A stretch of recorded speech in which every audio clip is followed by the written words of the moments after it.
No nosso episódio sobre as ciências noéticas, nós citamos a visão remota, uma impressionante habilidade de percepção extrasensorial que vem sendo utilizada desde os tempos da Guerra Fria, tanto pela Rússia, ou antiga União Soviética, como pelos Estados Unidos. Um filme e livro que a gente cita aqui algumas vezes é Os Homens que Encaravam Cabras, onde esse tipo de experimento foi utilizado como pano de fundo. Certamente ainda devem existir pessoas que não acreditam nem na percepção extrasensorial e muito menos que um governo ou alguma força militar dentro dos governos acredite nisso, ou se envolva ou consuma orçamento dos contribuintes com esse tipo de, vamos dizer, crendice. Porém, os documentos oficiais disponíveis no site da CIA, liberados sobre o Freedom of Information Act, atestam, comprovam e detalham os orçamentos, as ações e os relatos dos envolvidos nos projetos de visão remota que foram conduzidos pela agência ao longo de mais de 50 anos. Então, não se trata mais de acreditar, porque diante da enormidade e oficialidade dos documentos probatórios, fica atestada a realidade da existência de pessoas que têm o dom da percepção extrasensorial.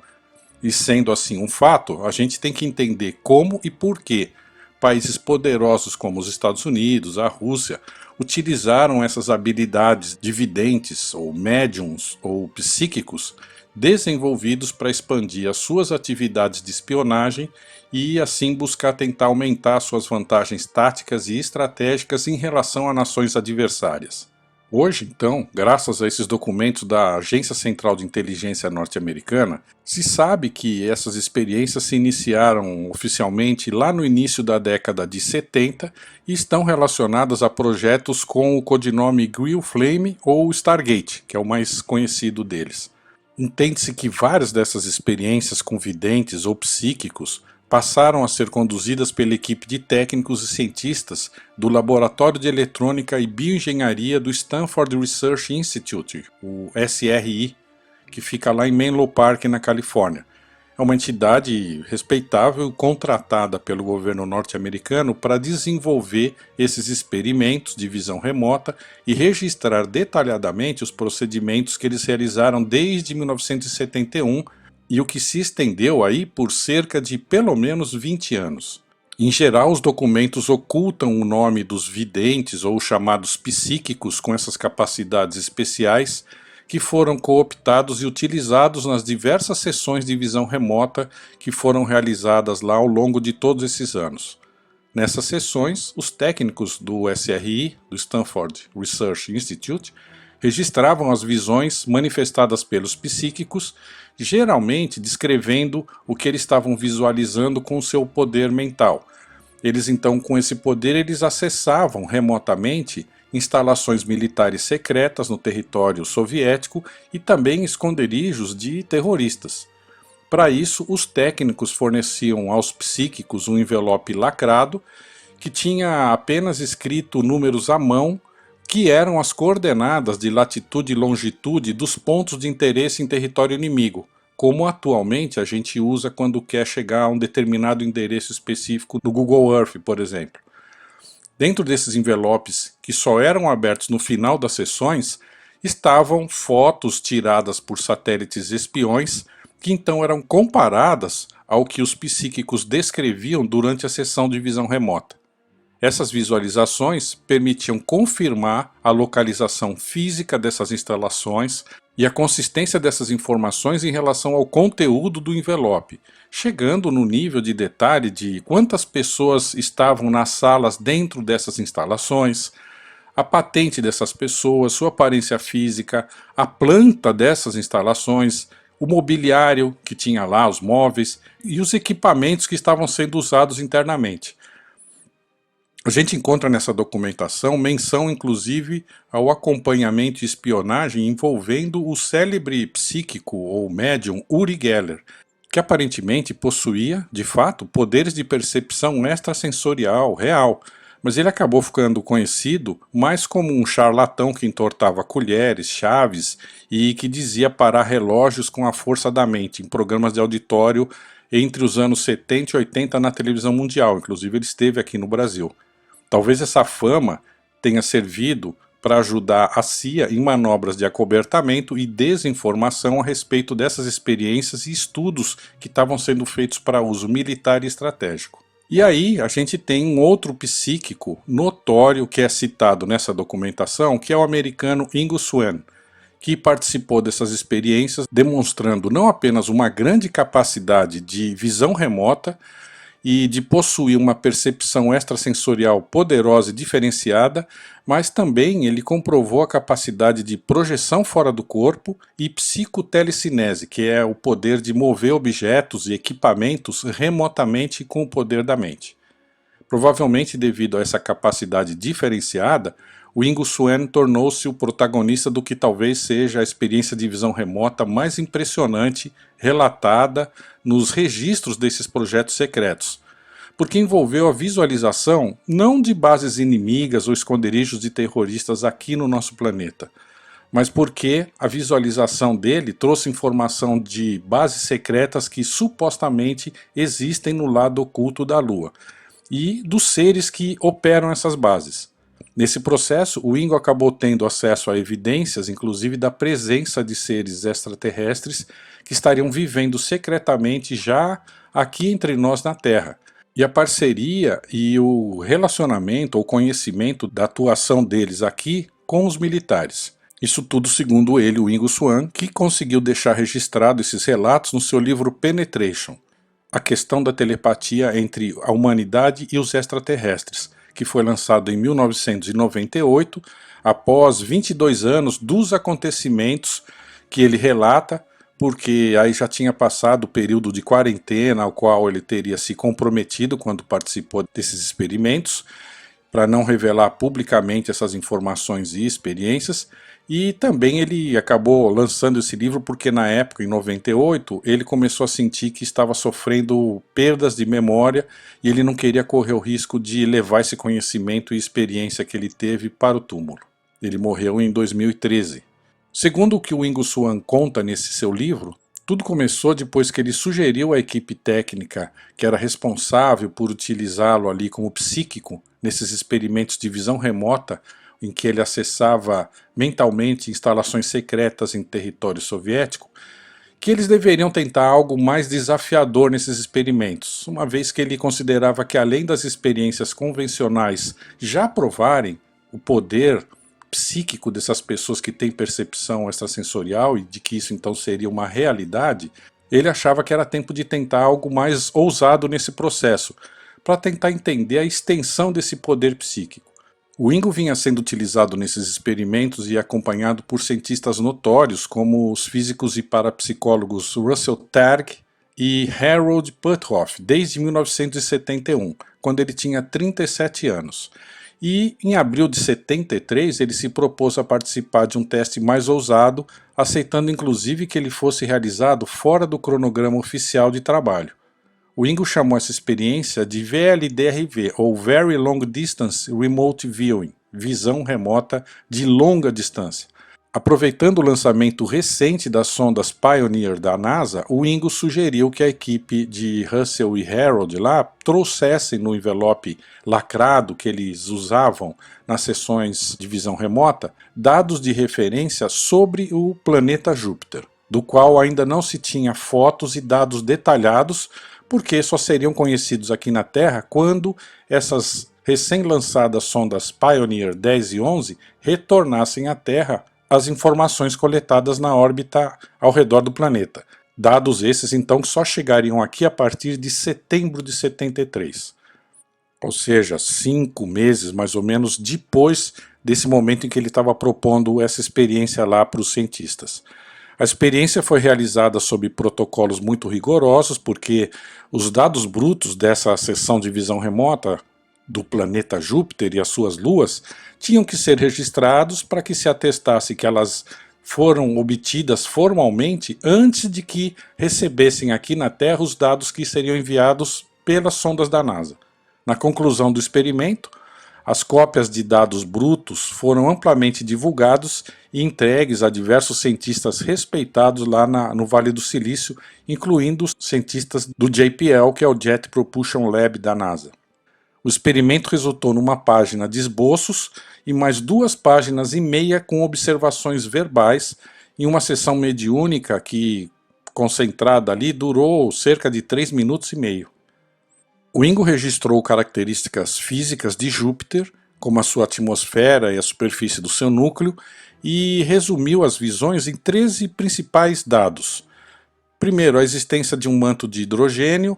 Segundo, tempestades e ventos, algo como a existência de um grande tornado na superfície do planeta, leitura infravermelha alta, inversão de temperatura, calor de nuvens e a configuração dessas nuvens, uma cor alaranjada que dominava a superfície do planeta, a existência de cristais de água e gelo na atmosfera, bandas de cristal que refletem sondas de rádio, auroras magnéticas e eletromagnéticas, anéis planetários que existiriam dentro da atmosfera, composição líquida, montanhas e núcleo sólido.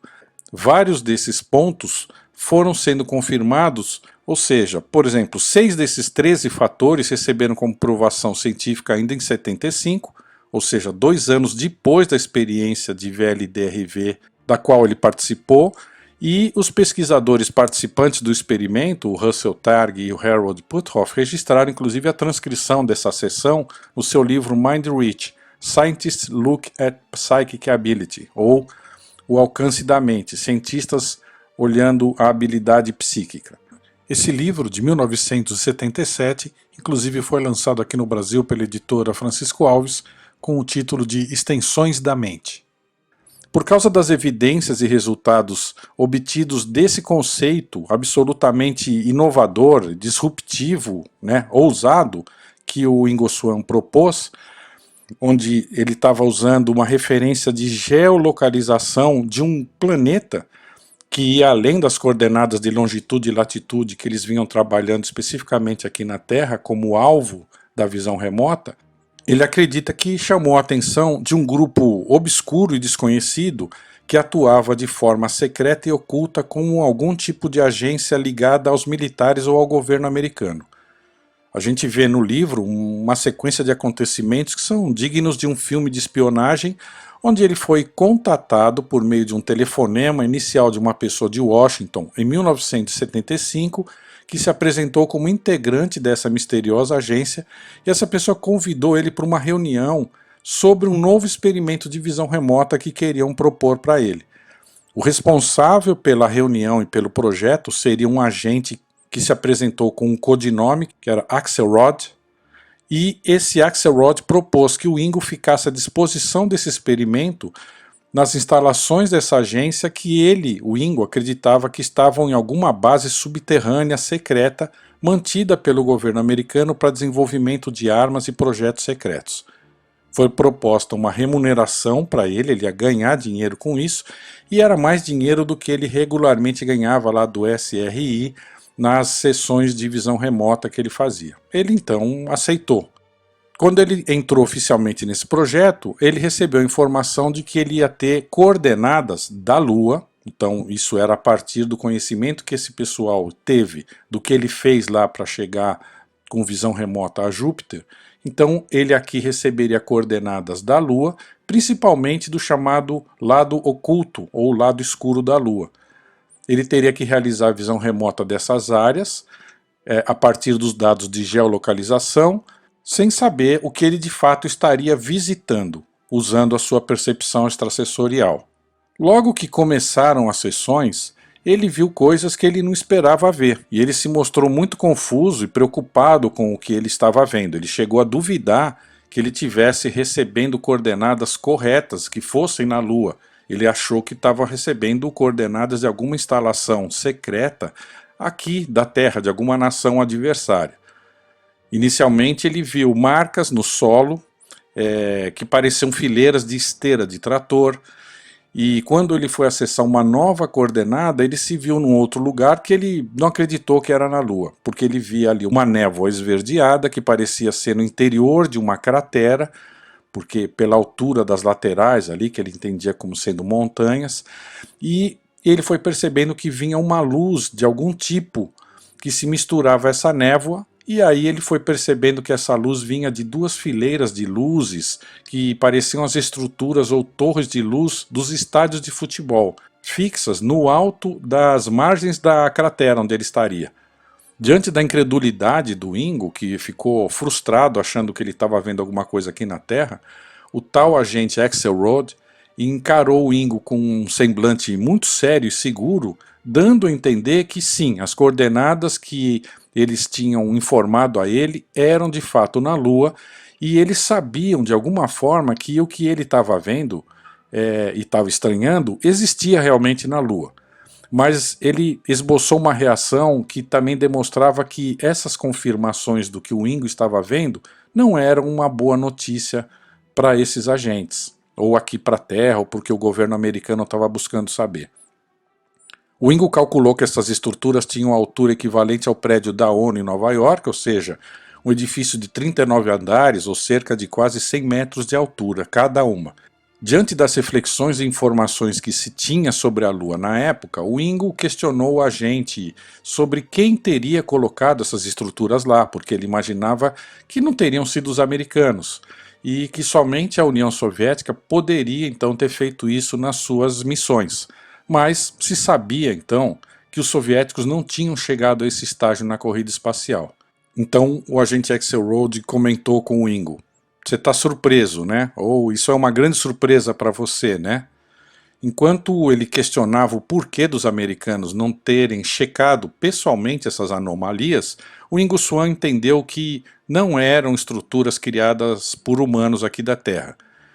E que esses seres, então, responsáveis por essas estruturas, teriam demandado que as viagens à Lua fossem suspensas. E que os soviéticos igualmente já tinham também suspendido as suas missões à Lua pelo mesmo motivo. Nos seus experimentos de visão remota, os soviéticos já teriam também chegado a essa conclusão e que agora, naquele momento, a competição entre os dois países para obter mais dados sobre o que havia no lado oculto da Lua estava acontecendo estritamente ali no âmbito das pesquisas psíquicas, já que eles não podiam mais explorar o satélite. Após essas constatações estarrecedoras sinalizadas pelo agente Axelrod ao psíquico Ingo Swann, o Ingo acessou outros locais pelas coordenadas fornecidas e fez aí então muitos esboços, dos quais o Axelrod rapidamente se apossou e o Ingo nunca mais viu esses originais. Ele viu ali e esboçou torres, máquinas, luzes de cores diferentes, edifícios de aparência estranha, pontes cuja função ele não entendia. Havia muitas cúpulas de vários tamanhos, objetos redondos e outros que pareciam discos pequenos com janelas, que pareciam estar estacionados ao lado das crateras e às vezes em cavernas ou às vezes no que pareciam até hangares.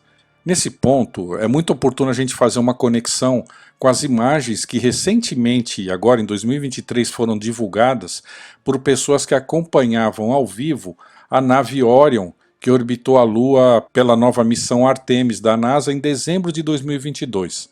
Claramente é possível acompanhar um grande objeto que se levanta voo da borda de uma cratera, atravessa o solo lunar e até realiza algum tipo de desmaterialização rápida e intermitente ali na imagem, assim como algumas luzes sequenciais que pareciam fazer parte de alguma estrutura mecânica grande encaixada lá nas crateras. Essas imagens foram gravadas ali no finalzinho de 2022, por quem estava acompanhando ao vivo, até que a transmissão foi suspensa. A gente tem ainda a famosa imagem de uma espécie de domo brilhante que fica dentro da cratera Aristarchus e que foi enviada pela sonda Clementine da NASA em 1994, ou seja, 18 anos depois dos registros feitos na sessão de visão remota do Ingo Swann. Isso também corrobora aquelas informações que ele deu na época. Havia estruturas longas semelhantes a tubos e veículos semelhantes a tratores subindo e descendo colinas, estradas retas que se estendiam por alguns quilômetros, num cenário que remetia a algum ambiente de mineração, segundo o entendimento dele. Ele viu obeliscos que não tinham nenhuma função aparente e grandes plataformas em cúpulas, assim como grandes estruturas em forma de cruz. casas nas quais alguém obviamente morava, até que ele, o Ingo, conseguiu finalmente ver algumas pessoas ocupadas trabalhando em alguma coisa que ele não conseguia entender o que era.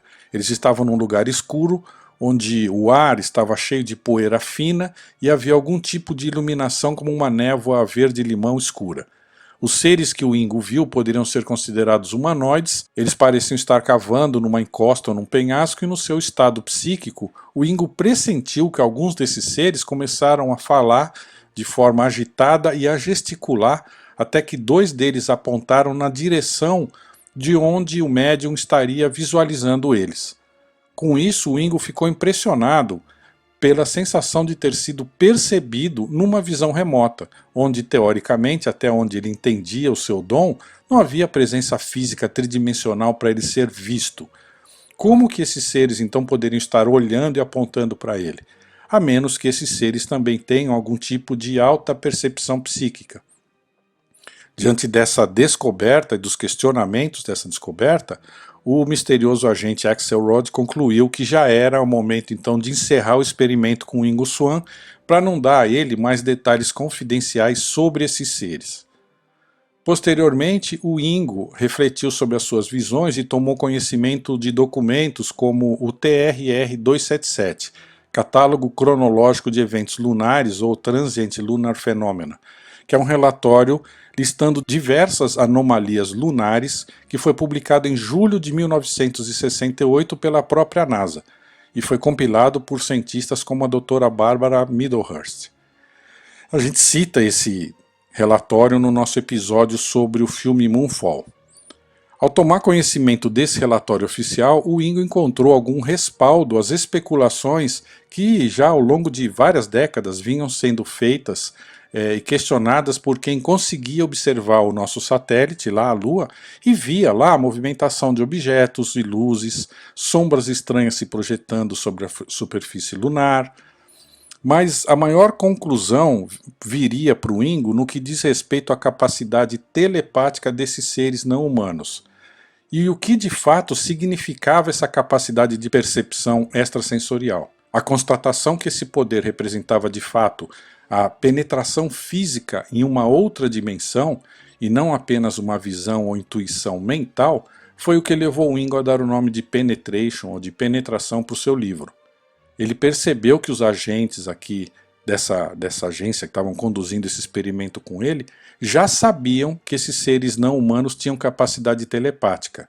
E uma preocupação então passou pela cabeça dele. Será que eles matariam um psíquico aqui da Terra se sentissem que esse psíquico ou essa psíquica eram bons o suficientes para espioná-los? Não há evidências conclusivas para sugerir isso, segundo o agente Axelrod.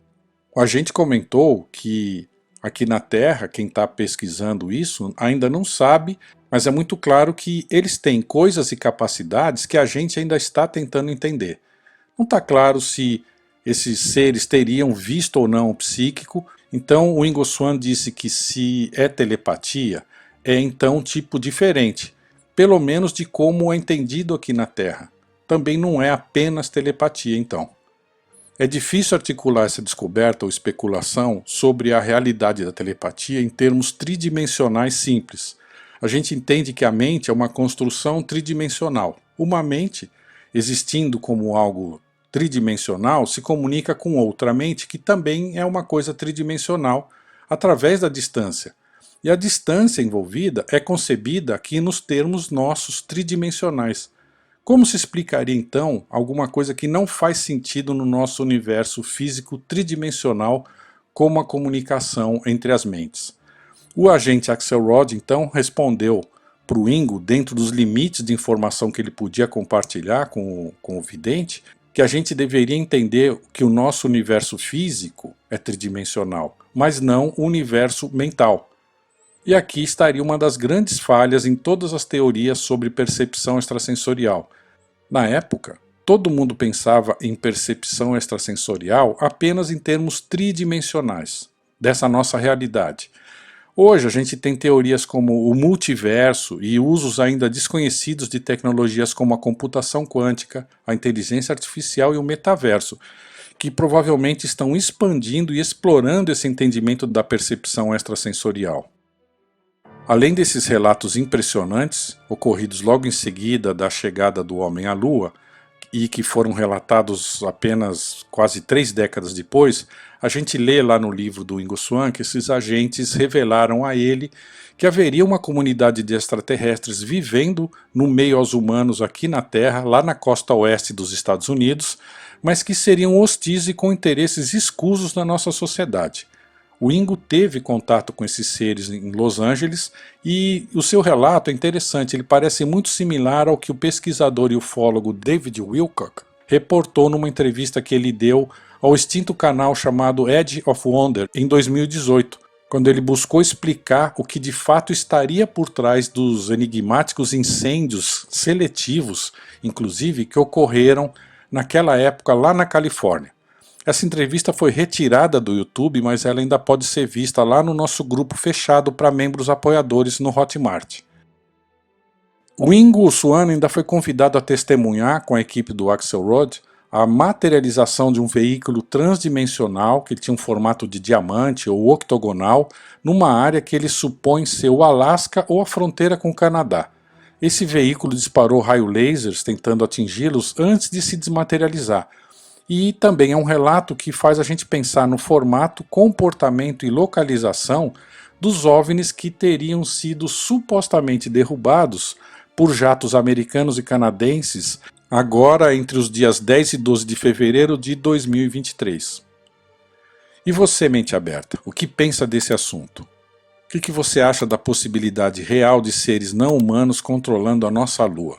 Isso explicaria por que a gente deixou de ir à Lua depois de 1969? Explicaria também por que se investiu na criação da Estação Espacial Internacional que está orbitando a Terra, em vez da gente dar andamento ao plano original, que era bem mais barato e prático, de construir uma estação espacial multinacional diretamente lá na Lua, o nosso satélite natural? Você acredita que os governos e militares obtiveram sucesso no uso de médiums e psíquicos como Uri Geller e o Ingo Swann, com capacidades de percepção extrasensorial, experiência extracorpórea e telecinese, como é relatado nos documentos da CIA e no livro do Ingo Swann? Boas reflexões e até o próximo episódio, Mente Aberta.